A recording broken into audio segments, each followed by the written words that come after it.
La tutela della fauna selvatica è importante, ma deve poter convivere con la tutela delle persone, degli allevamenti e di chi ogni giorno lavora e presidia territori fragili come i nostri. Un messaggio chiaro, quello con il quale il biodistretto della Val di Vara commenta l'ennesimo attacco ad un gregge in località Zeri con ferimento della titolare che si è trovata a fronteggiare due lupi, una specie sempre più presente non solo sull'Appennino. E si avvicinano sempre di più agli abitati, ormai è evidente.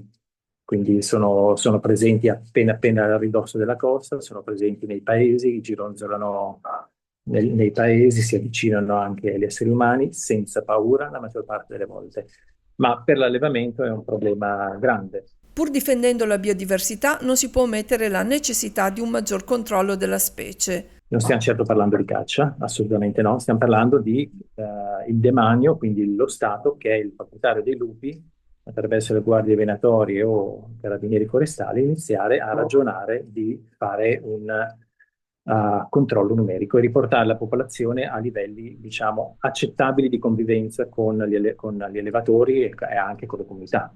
Oltre alla prevenzione e al sostegno agli allevatori, il biodistretto chiede un controllo numerico della popolazione dei lupi, realizzato con personale specializzato sulla base delle conoscenze scientifiche e dell'etologia della specie. Sono questioni soprattutto normative che devono essere messe in pratica, qualche cosa si sta muovendo, e poi ci devono essere anche ricerca, ma il controllo numerico è un qualche cosa che deve iniziare a girare nell'idea di controllare questa specie. Evitare una crescente familiarizzazione del lupo con l'uomo e ambienti antropizzati costituisce un deterrente a situazioni più frequenti di conflitto. E possiamo anche prendere esempi da un sacco di altri paesi europei.